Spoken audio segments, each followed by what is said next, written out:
You are listening to the Choose Your Struggle podcast, a member of the Shameless Podcast Network. Hello and welcome to the Choose Your Struggle podcast with me, your host, Jay Shifman. On this show, we help end stigma and promote honest and fact-based education around mental health, substance misuse and recovery, and drug use and policy, but occasionally we talk about other topics as well. This week's episode is a conversation with Joshua White, the co-founder and executive director of the psychedelic peer support line Fireside Project. But first, without further ado, Kid Mental, let's go.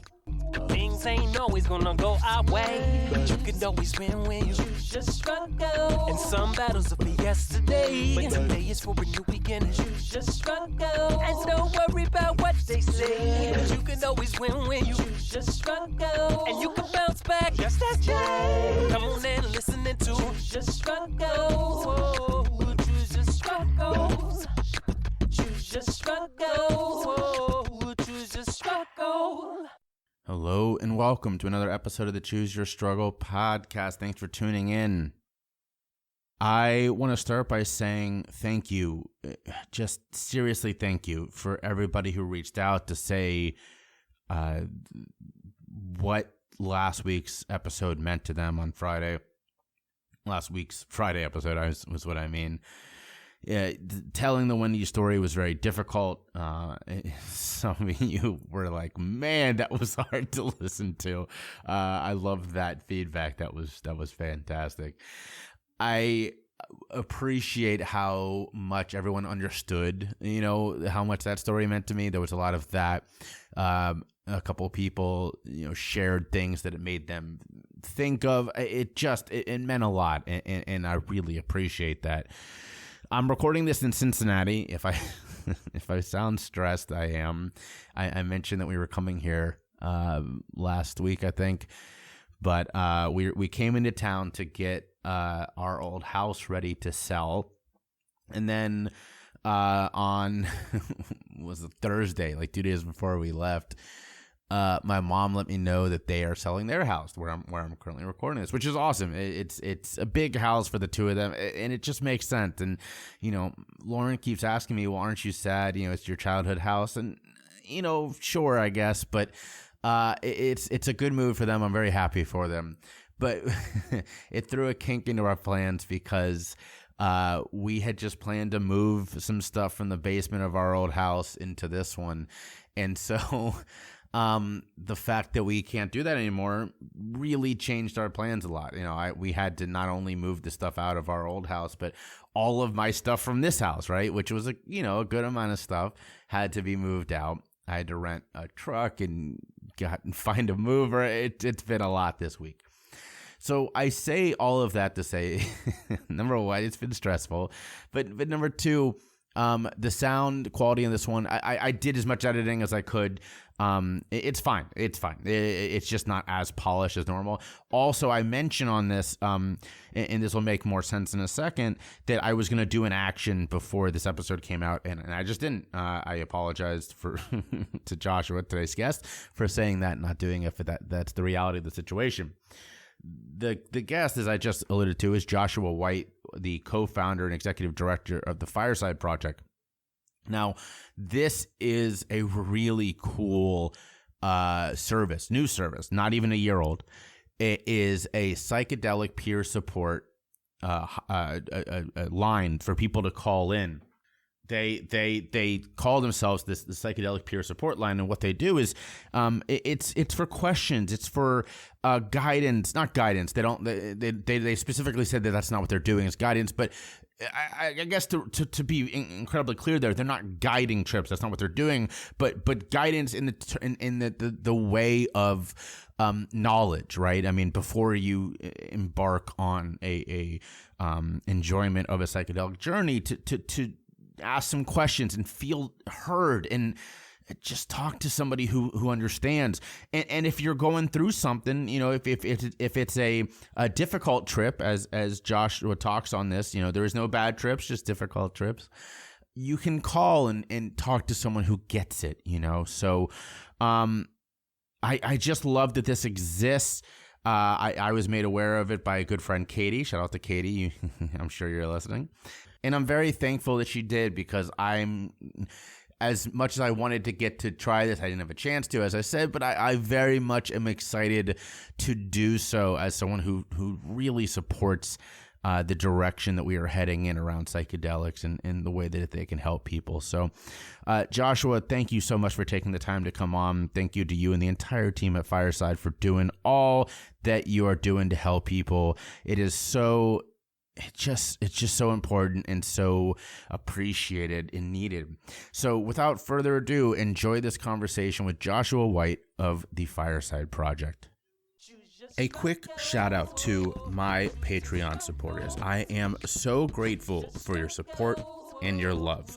Y'all have been with me since almost the beginning, and so much of this podcast could not be done without you. Almost to a person, they've all told me that they didn't join for the perks, although there are some pretty fantastic perks, but they've all joined just to support the show, and it really means so much to me. Now, if you join, you are going to get some stuff in return. You'll get sneak peeks, extra content, and the chance to interact with me on a second level. It's really a great way to show support if you love this show. So go ahead and check it out today. Go to patreon.com/chooseyourstruggle. The lowest tier is only $3.40 a month. And there's multiple tiers after that. There's something for everybody. So I truly mean this. Thank you to all of my Patreon supporters. And if you've been waiting to sign up, well, now's a great time. So head on over to Patreon and show a little bit of love. Choose your struggle. Thanks for sharing the podcast with your friends. If you're listening on Apple, please rate and review, or check out the review link in the show notes. And don't forget to subscribe wherever you get your podcasts. Thank you, Jay. My name is Joshua White. I'm the co-founder and executive director of Fireside Project. I'm sure we will talk about all that y'all offer, but before we get into that, let's get to know you a little bit more. What got you? What made you get interested in this topic, and what got you to where you are today? Sure. So I think the story goes back about 20 years. I'm 43 years old now. And that's when I started having my own psychedelic experiences. I realized from the very beginning just how powerful the healing potential of psychedelics was. I was lucky enough from a fairly young age to always have my mental health insurance covered by my insurance company. And so I noticed that it was really the combination of my psychedelic experiences and being able to process them with a therapist and also with a close community of friends that really made those psychedelic experiences come alive. For me, the central struggle that I've had in my life from a mental health perspective has been crippling anxiety. And it was really through my deep work with ayahuasca mainly that I was able to change my relationship with my anxiety. And it was only through changing that relationship with it from one of hatred and self-loathing to understanding that allowed me to really let it go. To give one example, I remember there was one occasion with ayahuasca when I was able to go back in time with the help of the medicine, and I was sitting on the floor of my room. Probably I was about 4 years old, and I was just sobbing, and I saw what was happening. It was that I was desperate to connect, desperate to feel love, and I wasn't receiving any of those things. In that moment, I saw myself create my own anxiety. And I saw that I had created my anxiety out of deep love for myself because I wanted to protect myself from something far worse. And the anxiety stuck with me. Because of that experience, I was really able to see it as a solution to a problem that didn't exist anymore. As a person who grew up, I was able to really connect so well with people. And I really credit the ayahuasca experience and being able to talk about it with friends and with my therapist that caused the medicine to really activate and come alive and stay lit within me. So at the time, I was a practicing lawyer working for the San Francisco City Attorney's Office, bringing impact litigation cases on behalf of vulnerable communities. But I was so moved by the healing potential of psychedelics that I began to explore a career transition from law to psychology. And as part of exploring that transition, I had a few really impactful experiences. One was I took a class at Berkeley, and one of the final projects was that we had to interview psychologists in the field that we wanted to go into and write a paper on what we learned. And so at the time, I think it was 2011, 2012, the psychedelic movement was still so much younger than it was now. And so I was able to speak with Michael Mithofer, Alicia Danforth, and other psychedelic researchers and therapists who are really my heroes. And so that only kind of created more enthusiasm for me. I also had a couple of volunteer experiences where I wanted to approximate what it would feel like to be a therapist. So one of the experiences was working at the Zendo Project at Burning Man and Lightning in a Bottle, providing in-person psychedelic peer support for people having intense experiences at festivals. And I just can't even put into words how beautiful those experiences were. There's one in particular that comes up for me when I was working at Lightning in a Bottle. And at the time, Lightning in a Bottle was kind of on the edge of this reservoir, and it had mostly dried up at this time of year. And there was this couple that had, the girl was feeling really overwhelmed by her first LSD experience, and the sound was just too intense. So initially, the two of them, trying to get away from the sound, walked out onto this dried reservoir, just trying to find some refuge. And eventually, after realizing that wasn't the right way to go about it, they found their way to the Zendo Project. And there was just this incredibly beautiful moment where I was holding space for the woman, and she was able to really turn and look at her experience rather than running away from it. And that moment was totally alchemical, I think, because when you're fleeing whatever is within inside you, you give it power. When you turn toward it with compassion and curiosity, you can really learn from it, and you can really use the experience as a way of not only getting to know every part of yourself, but falling in love with every part of yourself. The other volunteer experience that I had that was just as transformative for me was volunteering at a nonprofit here in San Francisco called Safe and Sound. And they have a 24/7 support line for parents with young children. So the mission of that nonprofit is to help stop child abuse. And so part of the way that they did that was offering parents this free support line that they could reach out to when things were feeling really intense. What made that support line so powerful was that at the end of every incoming call, we would say to our callers, "Hey, I really appreciate you reaching out to us. I'd love to give you a call back next week." And so we created these multi-year relationships with people on a support line. I had no idea that support lines could serve that function. And it really also struck me too, just from a health equity perspective, how powerful support lines are, because a lot of my clients, I have the sense, couldn't afford therapy. Or even if they could, the freedom of being able to speak to a disembodied voice while alone in your apartment or wherever you like, just struck me as revolutionary. So I didn't end up leaving my career as a lawyer. It wasn't the right decision at the time. But at the beginning of the pandemic, the world really did seem like it was going to hell. We saw the George Floyd murder. We saw the protests. After that, we saw the West Coast of the United States literally on fire. And so the feeling that I had was, what can I do to try to change the direction of the world? Because if I'm not going to do it now, then when the hell am I ever going to do it? So, of course, I thought to myself, what gives me the most hope for the world is the psychedelic community and the psychedelic movement. But when I was reflecting upon that, I realized that there were some serious shortcomings within the community. The first was that it was predominantly white. No surprise why that's the case. You know, we're at the tail end of this 50-plus year war on drugs that has targeted people of color. And another problem with the psychedelic community is we're on this highway to medicalization.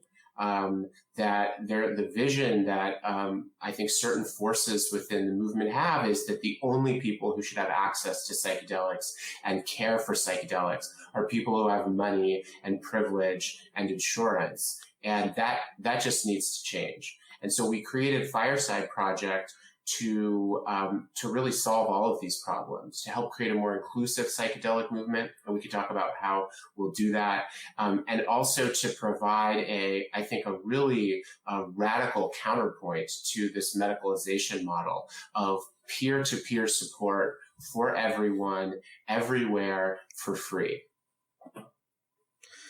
Well, thank you for all of that. There were a couple of really incredible stories in there, and you've given me so many different opportunities, different directions we could go, and we can't get to all of them. So I'm gonna start with, I think, the one that has, or at least is what I think very important, and that is we are seeing change happen sort of right in front of our eyes here. Obviously, that's one of the things we're talking about now is this new service that y'all are providing. But let's step back before we specifically get to that and look at sort of the how much has changed in the, let's say, decade since you really started, getting into this. I think it's hard sometimes to see the forest or see the trees for the forest here, which is that there's still so much wrong with the war on drugs, with this space, with health and mental health specifically in this country. But can you help us understand a little bit? I guess start off with this very basic question. Would this have been possible a decade ago? And if not, talk a little bit about how far we've come in the last decade. I don't think this would have been possible a decade ago, though who knows. At the time, I think that so much was different. The idea that a city or a state would decriminalize psychedelics would have just been ludicrous. I also think where we were in the FDA clinical trials was still so far back in its infancy. I think we were, barely starting phase 2, maybe still in phase 1. And I think the stigma that was associated with the use of psychedelics was still fairly strong. I was a lawyer at the time, and even though I went to Burning Man every year, and there was this kind of wink understanding that one does what one does at Burning Man, the idea that I could come out and with minimal fear of repercussion talk about my own psychedelic use was just not likely. And then I think the other aspect of this was money. It takes money to start a nonprofit, and now, fortunately, there are a lot of people with money in the psychedelic space, and so it makes the process of fundraising slightly easier. One of our biggest supporters is Dr. Bronner's, the soap company. Would Dr. Bronner's have helped fund Fireside Project 10 years ago? I don't know. I think that just as there's a stigma associated with personally coming out of the psychedelic closet, I also think that there was probably a stigma for large companies to publicly support psychedelic-related nonprofits. So for all of these reasons, I think there's just no way that people would have used this 10 years ago, or not nearly as many. That's such I think an important point about the stigma, because you're right. There is almost dual competing narratives here, which is that there are multiple people who or vast amount of people who believe that this is only okay in the medical space, or it's okay if it's a means to an end for more production, right? We've heard this so often of, but microdosing, that's a thing the Wall Street guys do to be more productive, whatever. And we kind of shrug that off. Whereas I microdose and I think it helps me. It's nothing to do with my productivity. It helps my mood. It helps my mental health. So that stigma piece, I think is so important. I think one of the hardest things that stigma can do is keep, as you were saying before, people from sort of accumulating around this idea. Talk about the how this got started and how we got to a point where 3 weeks ago y'all were featured by Rolling Stone. I mean, that's a long way to go in a short amount of time. The process was. I'll say this. The feeling that I've had from all along is that the universe wanted this to happen. I do not believe for a moment that this idea originated in my brain. I think it floated into my head, and there's been so much that's really felt like the hand of fate or the hand of universe at our back from the beginning. So here's one example. Let's see. So we were originally going to kind of publicly declare our existence in January of 2021. But in the summer, in about September of 2020, I was sitting around talking with one of my co-founders, Nikolai Lawson. And the way that I met him is also just an amazing serendipitous story. He lives in Denmark. But I was saying to him, there's so much going on in the psychedelic space right now. Can't we just like announce our existence sooner? Like, what's the soonest you can get the website done? And so we picked October 28th, 2020, almost just without that much consideration. But it turned out that October 28th, 2020, so that was the day that our website went live and we started posting on social media. 5 days later, on November 3rd, DC and Oregon decriminalized psychedelics, and Oregon adopted Measure 109. So that was amazing. So there, from sort of day 5, it felt like the wind was at our back. But then it got even more amazing. A week after the November 3rd election, Scott Wiener, my former boss at the San Francisco City Attorney's Office, announced on Twitter that he'd be introducing a bill to decriminalize psychedelics in California. So I immediately texted him and said, "Hey, Scott, I saw your announcement. FYI, I just started this psychedelic nonprofit, and we have a launch panel on November 17th, which was a week later." So Scott agreed to come on, and that was his first public appearance about what would become SB 519. So from the very beginning, it just felt like forces were aligned behind us, and it's just really continued. We were lucky enough to get some great coverage with Double Blind. And also, a lot of our great press coverage is thanks to Brad Burge at Integration Communications. He was MAPS's director of strategic communications for 10 years. And I think I reached out to him in about August of 2020. He had just started Integration Communications after being at MAPS for so long. And I think he was looking for new clients. And along I came. And so we were fortunate enough to get some of Brad's brilliance to help us really make the public aware of what we plan to do.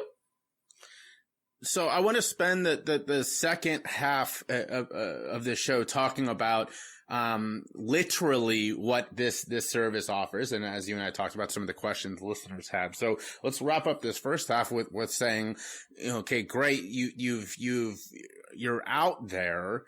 What was the public response? What was, I can imagine there was a mixed bag. Talk us a little through about what those initial couple of weeks and months were like. The public response was overwhelming from the beginning. There was this feeling that the psychedelic community needs this service now.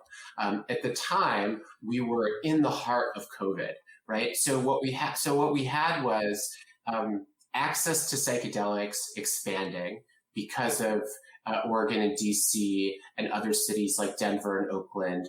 We had a mental health crisis that had been exacerbated by the COVID pandemic. So the confluence of those two things, more people trying psychedelics, more people learning about psychedelics, occurring against the backdrop of a mental health crisis, that is a really risky combination.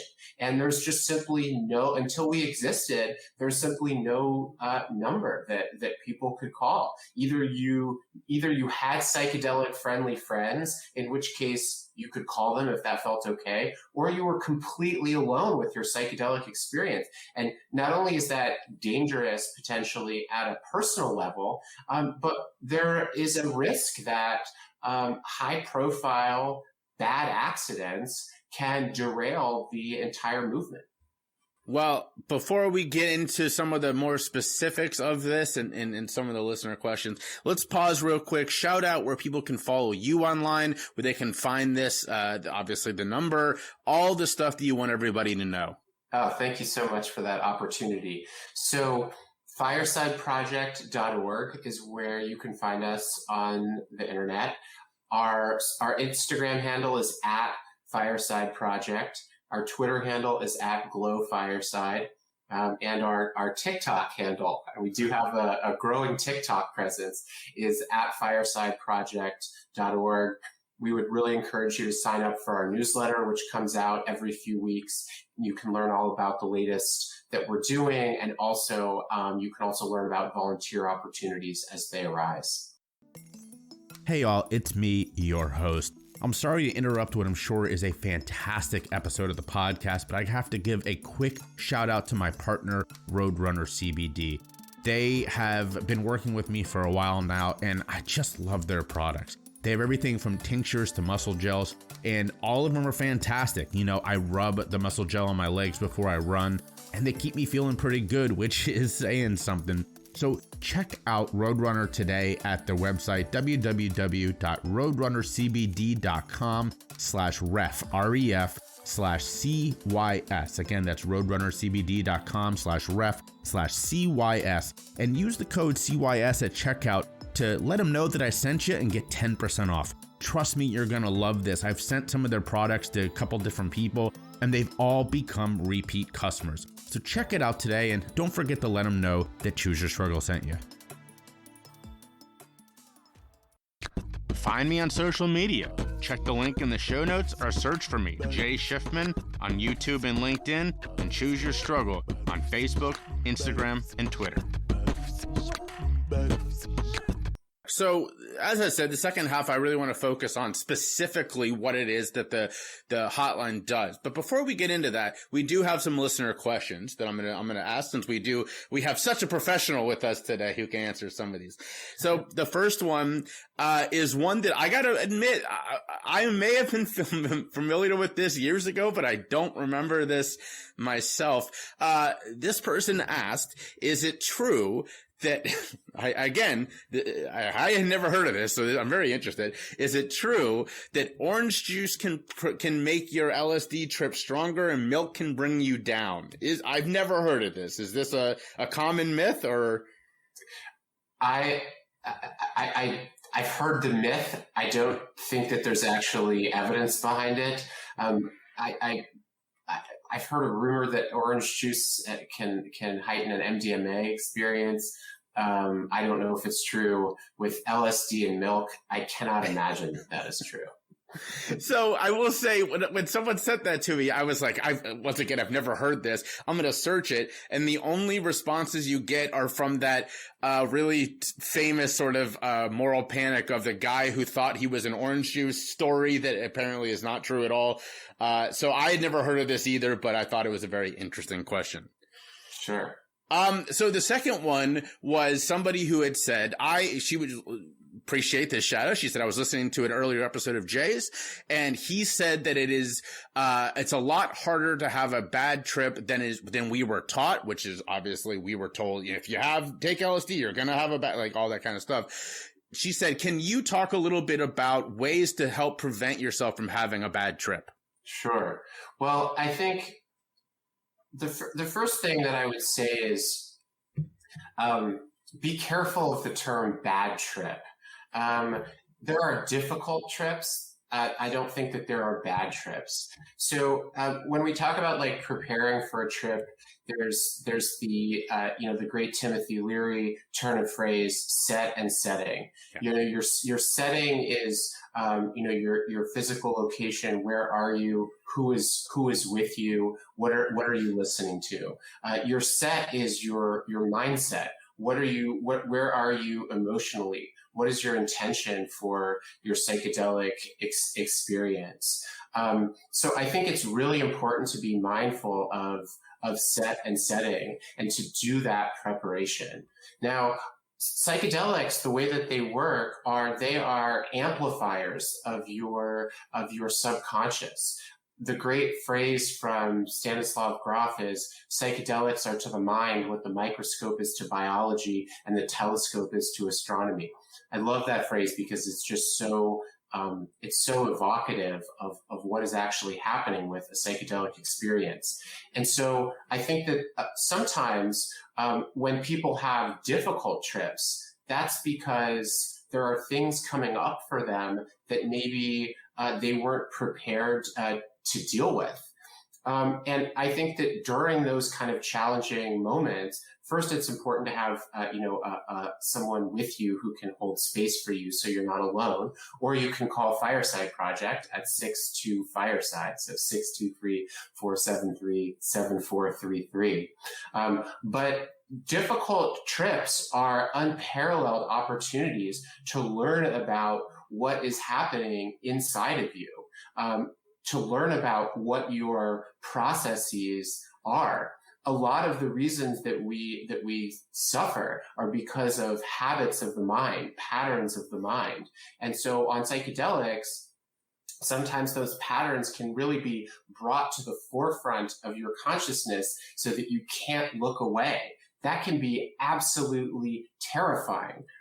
But it's not bad because it's a golden opportunity for you to really learn about every part of yourself and to see where did those patterns originate and how might you change your relationship to those patterns. So I think even part of one's set, if you will, is to understand that difficult moments may arise. You should have the expectation that difficult moments may arise. It's really what you do with those difficult moments that can make the difference. Because if you try to suppress them, which we can sometimes do in our daily life, but on a psychedelic trip, if you try to suppress them, they will only come back more aggressively. So I think going into the trip, it's important to have the expectation that you may be shown unparalleled opportunities to learn about yourself. At first blush, those may seem like bad moments, but in fact, they're difficult moments, and they can be a doorway to unparalleled self-learning. Well, that was a beautiful answer. You answered one of the other listener questions too, so I'll skip that one. I will ask, because you mentioned this earlier, when we talk about psychedelic experiences, I would say probably before maybe a year ago, 99 out of 100 was either psilocybin or LSD. Ayahuasca is getting more focus, but that's one I have no experience with. I have never used it. Talk a little bit for my listeners and for me about the ayahuasca experience and just knowing that this is something that most people are not familiar with. Sure. So ayahuasca is a brew that originated in the Amazon. It contains many different things depending upon where you are, but generally speaking, it contains two substances. There's the ayahuasca vine, Banisteriopsis caapi, and a bush, chacruna. And what's so miraculous about ayahuasca is, so chacruna, the bush, contains dimethyltryptamine, a very powerful psychedelic. But if you were to just consume chacruna orally by swallowing it, your specific acid in your stomach, your MAOI enzyme, would break it down. What's amazing is when you cook together the chacruna bush and the Banisteriopsis caapi vine, the vine contains an inhibitor of the very enzyme that would break down the DMT. So, but there's so much more that's happening in ayahuasca as well, and there are multiple active molecules that we're only beginning to really learn about. For me, the experience of ayahuasca has been completely different every single time, even with the same group of people and with the same medicine. So I think that's what's so, the feeling that I have with ayahuasca is it's really a very sentient medicine, that each experience, each moment, the spirit of the vine is kind of showing me what I need to see in each moment. And sometimes what I need to see is beautiful fractals, and other times what I need to see and feel is absolutely nothing other than my own terror. But it's all for the purpose of helping me become a more loving and caring and self-aware person. So, like with any psychedelic experience, it is so incredibly important to, if you are going to have an ayahuasca experience, make sure that the group that you're sitting with, the person who's going to be leading the experience, is a person of integrity. The stories out there of facilitators being abusive towards clients is off the charts. And so it's just so important to do your research, make sure you can trust the person and the group with whom you'll be having the experience. Thank you for that. That was very, I think, a really interesting take. So all right, now that we've established a little bit of truth here, so talk a little bit about both. I guess this is kind of difficult, but for listeners who may have experience with psychedelics and those who wouldn't, when would somebody call the hotline, and kind of what that experience would be like for somebody who did? Sure. I really appreciate that question. And we always push back a little bit on the phrase hotline, because the services that we offer are so much broader. And we chose the name Psychedelic Peer Support Line very deliberately. So there are a whole range of reasons why people can reach out to us.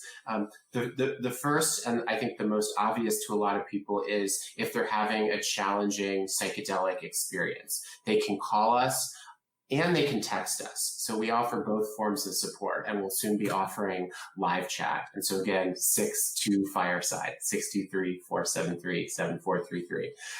Another time when someone can reach out to us is if they're supporting another person who's having a psychedelic experience. And this is fairly common.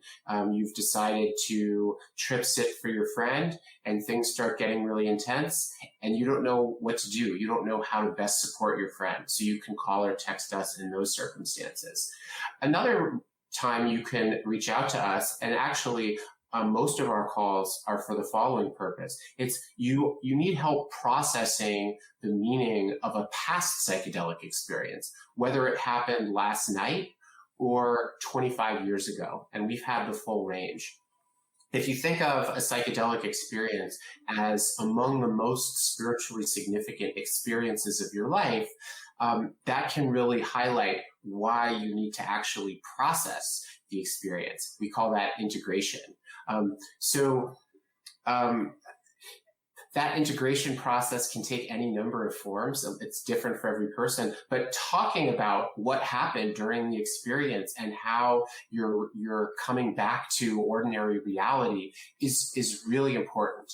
And we've had a lot of people reach out to us, who had a beautiful psychedelic experience, and they just want to talk about a beautiful experience they had. We also have people reach out to us who tried talking to friends and family, but were pathetic mythologized. Oh, you took drugs. Of course you're not feeling great. You took drugs. Drugs mess up your brain. And that's a traumatizing experience. And we've had people reach out to us just for support in literally processing not only their psychedelic experience, but the trauma of telling people about that experience who they thought they could trust and rely upon. So what happens when you reach out to Fireside Project? So our kind of animating idea is that we meet you wherever you are. We're not guides. We have no agenda other than to support you in what you are going through. So the first thing that happens when you reach out to us is you speak to what we call a connector. And their job is to figure out what's happening here. Are you having a crisis? If so, we'll make sure that you're immediately connected to a volunteer and don't have to wait even for a moment. Or if you're having an integration experience and the other volunteers are on the line, then maybe there would have to be a short waiting period, although almost certainly there's never a waiting period at Fireside Project. And then once you're connected to a volunteer, it's really up to you how you would like to use that time and how long the conversation may go. We've had some conversations that have gone on for hours, others that have lasted for 1 minute.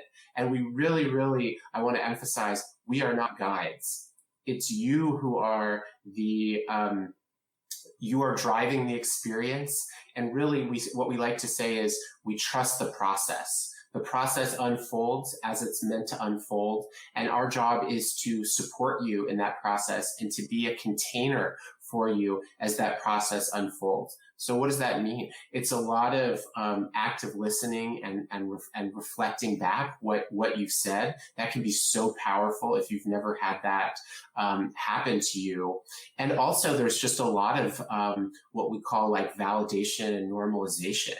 So the first thing that happens often is the caller asks us, oh my gosh, let's say I'm tripping so hard on acid. Have you ever taken acid before? And the power of peer support, the power of shared lived experience is that we can say, yes, we have. Yeah, I've been there. It's really, really intense. And it's that moment that often happens at the very beginning of the conversation where powerful connection is built and trust is established because we've had our own lived experiences with psychedelics and we can bring those lived experiences to bear to support you.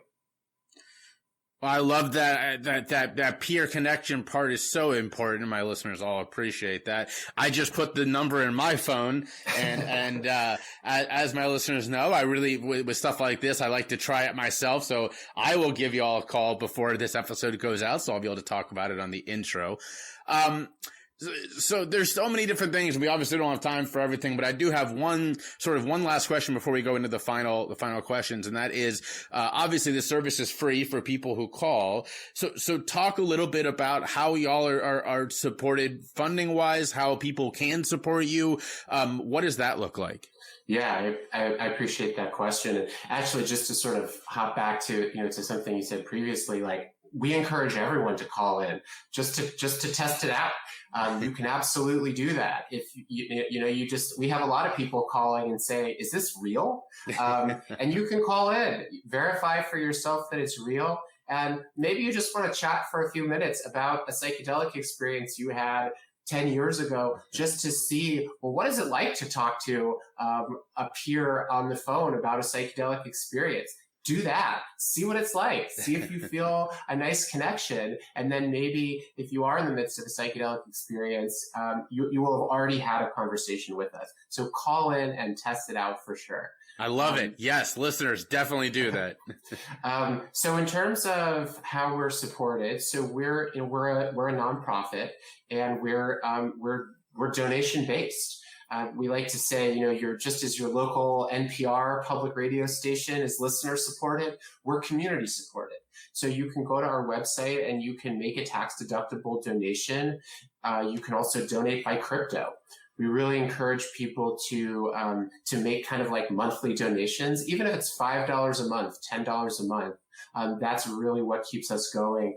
And then we're also lucky enough to have some philanthropic support from Dr. Bronner's, Psychedelic Spotlight, and other donors. But if you can spare any money, and if you think this is a service that should exist, we would highly encourage you to make those donations. Or if someone comes to mind that you think may be a good fit for donating, then please do send them our way. But we're a community organization, and we need the support of our community to keep going. Well, I love it. I definitely support it. And I think that is a perfect transition into, once again, shouting out where people can find you, follow you, support you, all of the important things. Sure. I think the most important thing, Jay, is to put us in your phone. 62 Fireside, 623-473-7433.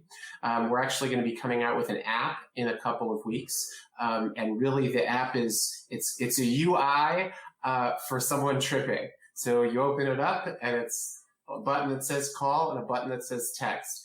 But in the meantime, do put us in your phone at 623-473-7433 and just call us or text us and see what it's like. Our current hours are, we're only open 5 days a week for the moment. It's Thursday through Sunday, 3 p.m. to 3 a.m. Pacific, and Monday, 3 to 7 p.m. Pacific. But in the fall, we'll be expanding to 7 days a week, 12 hours a day, so 3 to 3. And then just follow us on social media, Fireside Project. So on let's see, Instagram, TikTok, it's at Fireside Project. Twitter, it's at Glow Fireside. And you can find all of that on our website, firesideproject.org. But give us a call, check it out, see if you feel a nice connection, see if you feel supported. And then, and we like to say real-time support for when time doesn't seem real. And that's, I think it's a pretty good description, I think. Can I get like a sticker or a shirt with that? I love the slogan. Well, funny you should ask. So we have amazing. We're working on clothes, and we do have amazing stickers that an artist called Wokeface at Wokeface on Instagram created for us. And if you'd like some stickers, we'll send them to you for free. So if you go to our website or you email us at info@firesideproject.org, there are some. These stickers are so rad. This artist just literally created this design, posted it on Instagram, and we were like, wow, this is so cool. Can we put this on a sticker? And they said yes. So check it out, and we'll just send you stickers for free. And then, that's another thing you can do, by the way, like wherever you live, if there's like a music venue or just a spot where people go who may be having psychedelic experiences, just have us send you some stickers. And you can also print out some amazing flyers from our website. And yeah, just spread the word in all of the ways that you'd like. I love that. I will echo it. My listeners know, because I send out stickers all the time for a lot of different things on this show. One of my favorite things is when I get emails from people or text saying, "Hey, look what I found," and it's my logo. So yes, definitely reach out and ask for some stickers and put them up everywhere. So we always finish with the same couple of questions. The first of which is, what are your self-care habits? Great. That's a great question. I meditate. I think that's vital for me. I go for long walks in what we call nature here in San Francisco, but that's often through Christie Fields and the Presidio. And for me, I process externally. So for me, it's really important to have long and deep conversations with friends. And then also, I'm fortunate enough to have health insurance that covers mental health therapy. So I do speak to a therapist as well. I love that, the processing externally rather than internally, because we preach a lot to people. Oh, spend time by yourself, think about things. And that's great advice too. But there are a lot of people who but I figure things out by talking to people, and so I very much appreciate that and underscore that. Final question is, we've now spent the last 40 plus minutes hearing why you're amazing. All this work is fantastic, but this is your chance to shout out some other people that you follow, that you are inspired by, that we should all go check out. Love that. The first is my co-founder, Hanifa Nile Washington, is one of the most amazing musicians and speakers that I've ever come across. I would check her out at Hands of Hanifa. So if you go to Instagram, it's at Hands of Hanifa. She is brilliant. My other co-founder, Adam Rubin, is a truly exquisite writer on psychedelic related topics. And so you can find his zines on psychedelic risk reduction at itsokharmreduction.com. So check out Adam Rubin. Some of his writings are also on our website. Other nonprofits in this space that I love, Fruiting Bodies is a collective in Oregon that's creating really trainings for facilitators who that really are through the lens of social justice and equity and inclusion. So Fruiting Bodies Collective is absolutely amazing. And of course, MAPS, the Multidisciplinary Association for Psychedelic Studies, more than any nonprofit, they have been foundational in my life and the work that I've done. So at MAPS News. And then finally, the Zendo Project. The Zendo Project provides in-person risk reduction at events, and they're also developing first responder trainings for jurisdictions that have decriminalized psychedelics. So much love in my heart for the Zendo Project. They're part of MAPS. If you're not familiar with their work, check them out at Zendo Project. It's at Zendo Project on Instagram. Follow their newsletter and everything that they offer, because it's just so beautiful. Well, thank you so much for all of that. And thank you, Josh, so much for taking the time. This has been fascinating. I am sure the listeners are going to love it. And as I said, I'm going to give the line a call before this comes out, and I'll be able to talk about it more on the intro.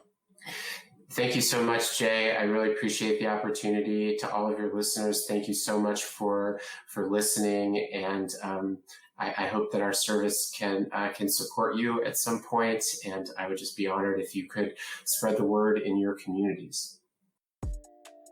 The Choose Your Struggle podcast has been so lucky to have numerous truly change-making authors on this show. From Adi Jaffe to Emily Dufton, we have been blessed by hearing them speak, and now it's time to grab their works. Now, you could go to Amazon if you wanted to shop online, but let's be honest, that's not the right choice. So I'm going to invite you to head over to my partner, Bookshop. If you go to bookshop.org/shop/CYS, again, that's bookshop.org/shop/CYS, you're going to find all of your favorite books, and you're going to support the podcast in the process. But that's not even the best part. Bookshop has an incredible program that allows you to select your favorite mom and pop or neighborhood bookstore, and they will give them some of the proceeds from your order.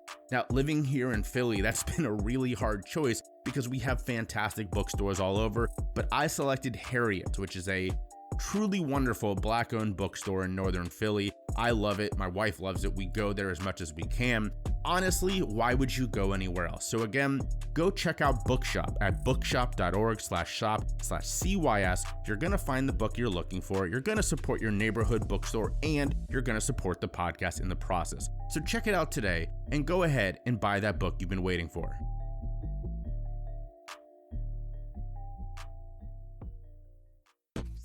Subscribe to my Patreon for behind-the-scenes looks at the podcast, sneak peeks, and bonus data. You'll also get a discount on Choose Your Struggle merch. Find it at patreon.com/chooseyourstruggle.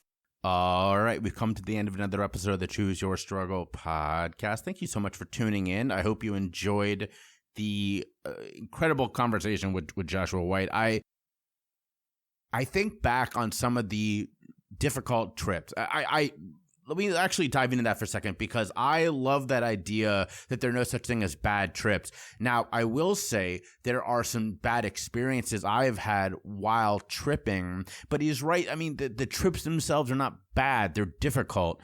And most of the experiences I've had that were less than ideal could have been made better by a service like this, like Fireside. So I wish that this had existed back when I was still doing that a lot. That's not really a thing I do as much anymore, but in the future, if I am in a situation, I know what I would do. Literally, this would be my first call. I'm so thankful that this exists. So thank you to Joshua and his entire team for existing and for doing what they do. Now, we are going to use the You Are Enough card packs in honor of the Wendy story last week from Blurt. So thank you, Blurt. And here is your card. If bees only gathered nectar from perfect flowers, they wouldn't be able to make a single drop of honey. That's a quote from Matt Shauna Dilwavo, which is a really fantastic quote. I like that a lot. That is true. And that kind of reminds me of something that I say a lot, which is that if you wouldn't say it to your friend, you shouldn't be saying it to yourself. You know, if you're holding yourself up to this standard, oh, but I'm me, I got to tell you, I get it.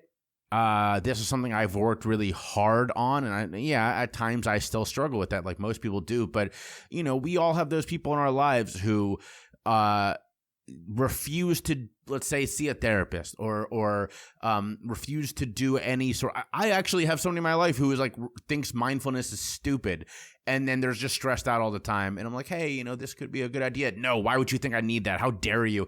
And you know, obviously that's coming from a place of hurt and from pain, and I feel bad for them. But that doesn't mean it's not hard on the people in their lives. You know, when as I like to say, and I've said to some of these people, if your brain or if your body was in the state that your brain is right now, you would go to the doctor, right? If you had a broken ankle, you would go to the doctor. If your body was hurting as much as your brain is hurting, you would go to the doctor. You go to a physical therapist. You do the exercises. But when it comes to where our brains, we buy into that stigma. So, you know, it's not their fault. That is the stigma that we live with. But there's so much being done.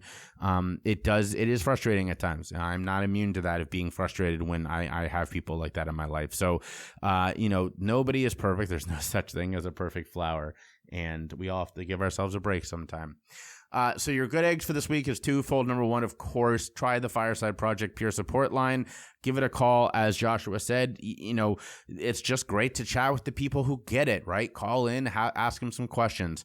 And you know, I asked him a couple of listener questions on here, and if you have more, give them a call. They will be unjudgmental, and they will be happy to help. But number two, I just came from lunch with a family member and was telling her how much I love hearing from y'all. It's something I tell everybody. So as I am super stressed out this week, once you hear this, I will be literally on Friday moving a bunch of stuff, and then over the weekend driving 10 hours back to Pennsylvania with stuff and unloading. It's a lot. I am stressed out. It's a lot. Reach out. Send me a message. You know, send me an email, whatever, however you contact me. And you know, it can be as simple as, you know, love the episode, right? That's the kind of stuff that makes me happy, and I really would love to hear from you this weekend. So without further ado, as always, spread love, be vulnerable, show your empathy, and choose your struggle.